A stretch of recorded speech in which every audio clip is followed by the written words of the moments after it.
Jika Anda melintas di Jalan Lintas Timur Sumatera Indralaya menuju Kayu Agung, maka pasca musim buah durian saat ini Jalan Lintas Timur Sumatera dibanjiri buah cempedak.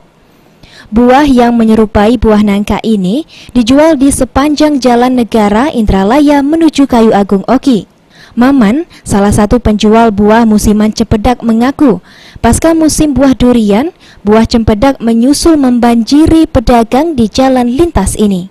Buah cempedak musiman ini berasal dari berbagai daerah di Sumatera Selatan, baik dari lokal Ogan Ilir sendiri, Kabupaten Oki, hingga dari provinsi tetangga Bengkulu. Seperti buah yang dijual pedagang ini berasal dari Bengkulu yang didatangkan langsung ke Jalan Lintas Timur Sumatera.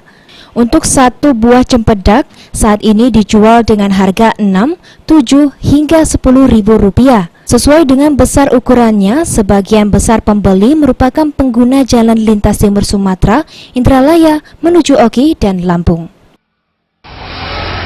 Sebulan lebih. Cempedak memang Bengkulu. dari Bengkulu.